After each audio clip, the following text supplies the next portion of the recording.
ចានាងខ្ញុំឈ្មោះភៀបចា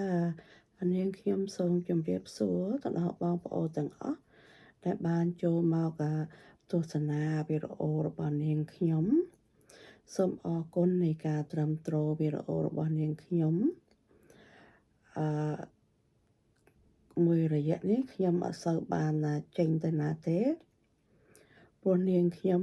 រវល់ពេកចាហើយនាងខ្ញុំសង្ឃឹមថារយៈក្រោយៗនាងខ្ញុំនឹងបានធ្វើដំណើរឬក៏ធ្វើវីដេអូប្លែកជាងនេះទៅទៀតចាអរគុណនៃការស្រឡាញ់រាប់អានដល់នាងខ្ញុំចាជាចុងបញ្ចប់នៃវីដេអូនេះនាងខ្ញុំសូមផ្ញើសេចក្តីនឹករលឹកទៅដល់បងប្អូនទាំងអស់ដែលបានចូលមកទស្សនាវីដេអូរបស់នាងខ្ញុំទាំងអស់គ្នាចា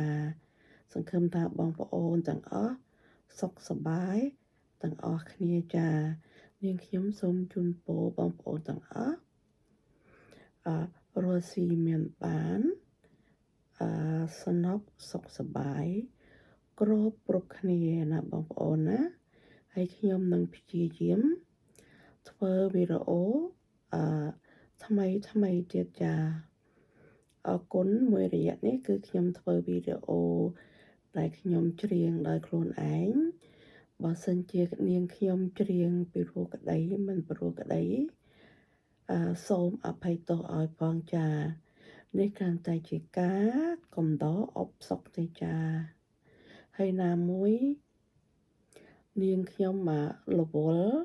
នាងខ្ញុំអត់បានចេញទៅថតនៅខាងក្រៅចាអរគុណខ្ញុំនឹងជួបបងប្អូនតាមវីដេអូថ្មីទៀតចាសង្ឃឹមបងប្អូននៅតែត្រឹមត្រូវវីដេអូរបស់នាងខ្ញុំចាអរគុណបងប្អូនស្រឡាញ់បងប្អូនពេញបេះដូងចាអរគុណបងប្អូនជម្រាបលាចា